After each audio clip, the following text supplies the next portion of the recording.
Assalamu alaikum, ihr Lieben. Willkommen auf meinem Kanal zu einem neuen Gesundheitsvideo von mir. Heute will ich euch zeigen, wie einfach man Kefir selber herstellen kann. Milchkefir ist ein fermentiertes Milchgetränk, das reich an probiotischen Bakterien ist, welche sich positiv auf die Darmgesundheit und Darmflora auswirken können. Nicht ohne Grund wird es auch Getränk der Hundertjährigen genannt. Man könnte Kefir zwar auch im Supermarkt kaufen, allerdings ist dieser meist stark pasteurisiert und enthält daher ein nur sehr geringes Bakterienspektrum. Um den größtmöglichen Nutzen für unsere Darmflora zu haben, sollten wir den Kefir also selber herstellen. Dabei kann Kefir auch auf vielfältige Weise verwendet werden. Entweder trinkt man ihn pur oder man verarbeitet ihn zu Smoothies, wie hier jetzt zu sehen. Man könnte ihn auch zu Joghurt geben oder sogar einen Frischkäse daraus herstellen. Das Tolle ist, dass man diesen gesunden Kefir ganz einfach selber herstellen kann. Zuerst kauft man sich diese Kefirknollen, die kann man ganz günstig im Internet bestellen. Und da sie sich mit der Zeit immer weiter vermehren, kann man sie dann später auch den Nachbarn oder den Verwandten schenken. Und damit gleich eine gute Tat begehen, weil man damit auch gleich zu deren Gesundheit beiträgt. Ich stelle mir jetzt immer 500 Milliliter Portionen her mit dieser Menge an Kefirknollen. Dafür verwende ich natürlich ausschließlich Bio-Vollmilch.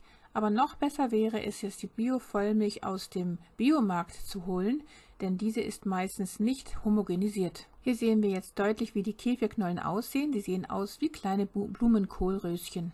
Anfangs hatte ich die Milch dann noch auf dem Herd langsam erwärmt. Das ist aber überhaupt nicht notwendig, weil es vollkommen ausreicht, den Kefir bei Zimmertemperatur 24 Stunden lang fermentieren zu lassen. Wenn man es nicht so warm hat, könnte man ihn auch 48 Stunden lang fermentieren lassen. Bei mir reichen die 24 Stunden, weil ich einen kleinen Gefrierschrank im Abstellraum stelle, bei dem naturgemäß an der Außenseite immer Wärme entsteht. Und aufgrund dieser Wärme fermentiert der Kefir eben doppelt so schnell. Den Deckel drehe ich nicht ganz fest, sondern gebe ihn nur ganz leicht oben drauf, damit die bei der Fermentation entstehenden Gase gut entweichen können. Hier sehen wir jetzt meinen kleinen Gefrierschrank, der oben immer sehr warm ist, und darauf stelle ich den zu entstehenden Kefir. Anfangs hatte ich den eben noch 24 Stunden fermentiert und dann sehen wir hier, was daraus entsteht. Man könnte jetzt sogar einen Frischkäse daraus herstellen, indem man die festen Bestandteile von der Molke trennt. Das hatte ich allerdings nicht getan, sondern einfach die festen Bestandteile gut mit der Molke wieder vermischt und dann abgesiebt. Und weil das eben mein erster Versuch war, hatte ich dann hier jetzt noch mit dem Holzlöffel umgerührt, weil es immer heißt, der Kefir darf nicht mit Metall in Berührung kommen. Das allerdings ist ein Mythos.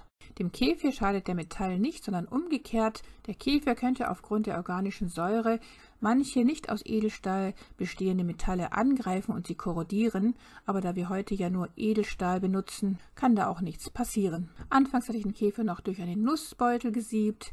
Diesen Umstand kann man sich aber sparen. Dann hatte ich ein größeres Metallsieb verwendet, wie wir jetzt gerade gesehen haben, um die Kefirknollen abzusieben. Später hatte ich dann einfach ein kleineres Sieb verwendet und dann direkt über einem 500 Milliliter Glas abgesiebt. Denn zu den abgesiebten Kefirknollen kommt dann einfach wieder eine neue Ladung 500 Milliliter frischer Vollmilch. Am besten natürlich roher Vollmilch, wenn man an die irgendwie gelangen könnte, von nicht schwangeren Bio-Weidetieren, denn das wäre die wirklich gesunde Milch. Schaut euch gerne nochmal mein Video zur ganzen Wahrheit über Milch an. Und hier haben wir jetzt unseren fertigen Kefir, der von der Konsistenz her ähnlich wie Buttermilch ist und auch ähnlich sauer schmeckt. Der kommt dann in den Kühlschrank und kann dann jederzeit konsumiert werden. Jetzt stellen wir einen Smoothie aus dem Kefir her. Dazu geben wir die Schale einer Bio-Zitrone in den Vitamix, als auch einige gefrorene Wildheidelbeeren. Gesüßt wird wieder mit der Kombination aus Erythrit und Stevia. Und dann könnte man hinzugeben, was man gerne möchte. Ich verwende immer hier einen Teelöffel von meinem Cranberry-Pulver, um einer Blasenentzündung vorzubeugen. Schaut euch gerne nochmal mein Video zur Blasenentzündung an und wie ich diese ohne Antibiotikum geheilt habe. Mein selbstgemachtes Vanilleextrakt hatte ich noch hinzugegeben, dann einige Bio-Erdbeeren und ein Ei in Bio-Qualität, denn eigentlich ist das jetzt hier ein Lubrikator und nicht wirklich ein Smoothie. Schaut euch auch gerne nochmal eines meiner Lubrikatoren-Videos an, wo nochmal detailliert erklärt wird, wie gesund der Lubrikator mit dem rohen Ei ist. Und schlussendlich kommt dann hier jetzt der Kefir dazu. Und dann wird einfach alles mit dem Vitamix püriert, bis wir einen köstlichen Lubrikator, oder man kann ihn auch Smoothie nennen, erzeugt haben. Dieses köstliche, gesunde Getränk versorgt dich also nicht nur mit gesunden Probiotika, sondern auch noch mit der Gesundheit eines rohen Eis, die ein beeindruckendes Nährstoffprofil besitzen. Denn die im Bio-Ei verfügbaren Proteine sind extrem hochwertig, denn sie können vom Körper zu 100% aufgenommen und verwertet werden. Und wenn man bedenkt, dass aus einem Ei ein Küken entstehen kann, wird einem klar, dass darin alle notwendigen Mikro- und Makronährstoffe enthalten sind, die man für das Leben benötigt. Subhanallah, deshalb kann ich euch nur empfehlen, jeden Tag 1 bis mehrere Eier roh zu konsumieren.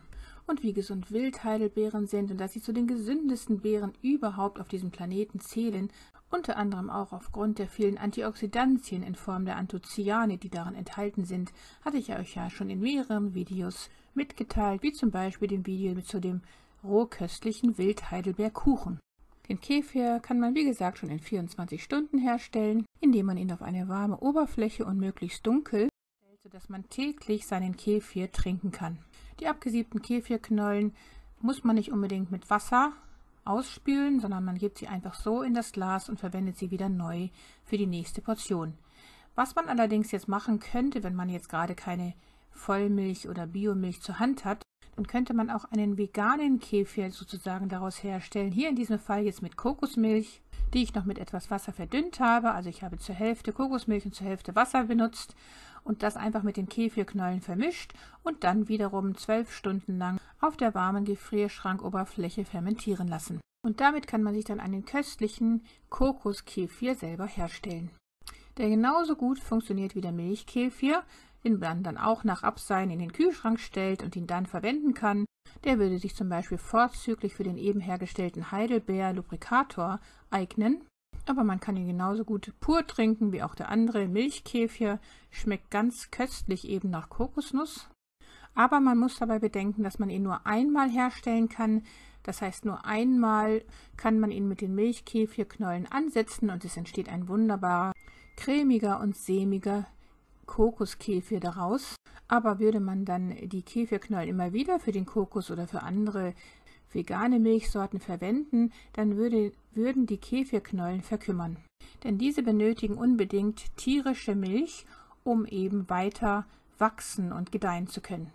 Und sie können sich übrigens ein Leben lang halten und weiter wachsen und gedeihen, sofern sie immer tierische Milch dazu bekommen. Aber es ist eben möglich, zwischendurch immer wieder mal eine vegane Pause einzulegen.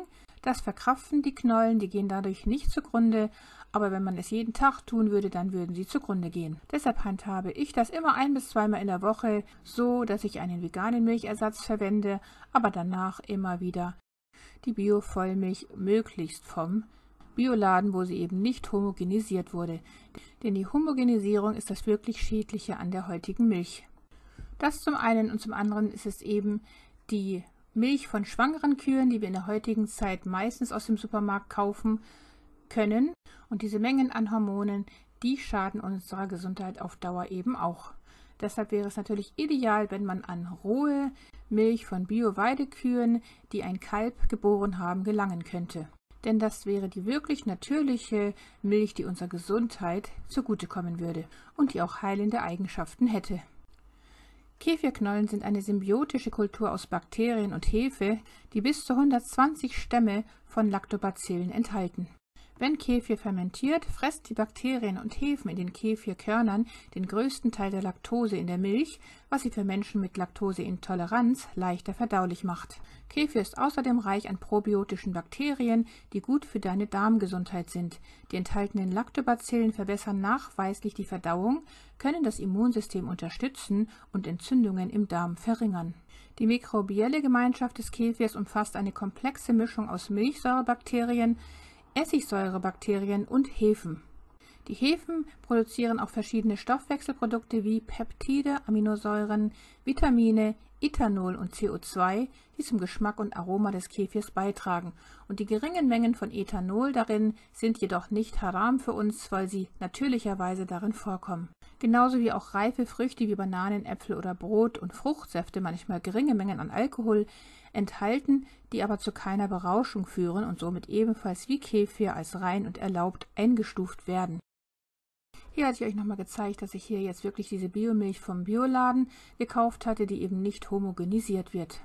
Und hier hatte ich einmal die Käferknollen mal durchgewaschen, einfach nur um euch zu zeigen, wie sie im Einzelnen tatsächlich aussehen, eben genau wie kleine Blumenkohlröschen und vor allem auch, wie stark sie sich vermehrt haben über die Zeit. Ganz am Anfang, als ich das Päckchen gekauft hatte, war nur die Hälfte davon vorhanden und jetzt hat sich das Ganze schon verdoppelt über einige Wochen hinweg. Wir sehen also, wie sich diese tollen, gesunden Knochen kontinuierlich vermehren und man kann sie dann eben sehr gut an andere Menschen verschenken. Hier habe ich jetzt schon 2 Portionen, kann ich jetzt daraus herstellen, so dass man auch schon den Kefir verschenken könnte, wenn man ihn jetzt nicht alleine an einem Tag austrinken kann, denn jeden Tag kommt ja eine neue Portion Kefir dazu. Ich verschenke dann ab und zu eine Portion meinem Sohn, der sich als Sportler nicht nur über die Proteine freut, sondern ebenso über die Probiotika. Ja, die positiven Mikroorganismen im Kefir, die also nicht nur aus Milchsäurebakterien bestehen, sondern eben auch aus Essigsäurebakterien und Hefen, unterstützen und verbessern die Darmflora, die wichtig für die Gesundheit des ganzen Körpers ist. Sie können schädliche Mikroorganismen wie Listerien unterdrücken, indem sie sich im Darm ausbreiten. Kefir besitzt zahlreiche antibakterielle Eigenschaften, die vor Infektionen schützen. Das im Kefir enthaltene Probiotikum Lactobacillus kefiri soll beispielsweise den Körper vor schädlichen Bakterien wie Salmonellen bewahren. In Kefir befindet sich neben viel Eiweiß auch eine Vielzahl von Vitaminen wie Vitamin A, B-Vitamine wie zum Beispiel B1 und B2 und Folsäure. Das Milchgetränk liefert zusätzlich Inhaltsstoffe, die gut für Knochen, Zähne und Muskeln sind, also Calcium, Jod und Magnesium. Er könnte sogar zu einem sehr schönen Hautbild beitragen, wenn er auch in feuchtigkeitsspendenden und reinigenden Gesichtsmasken verwendet wird. Ja, und hier zeige ich euch, was ich gemacht habe, als ich in den Urlaub gefahren bin. Inzwischen hatte ich ja schon 2 Portionen von diesen Kefirknollen. Die hatte ich dann jeweils so in 2 Tütchen gegeben und diese dann in den Gefrierschrank getan.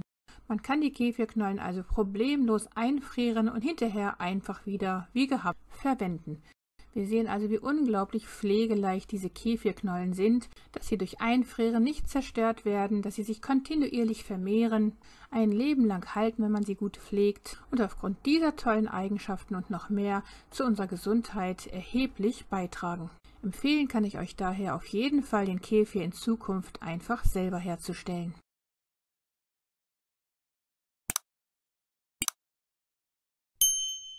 Liebste Grüße, Salam Aleikum, eure Mariam.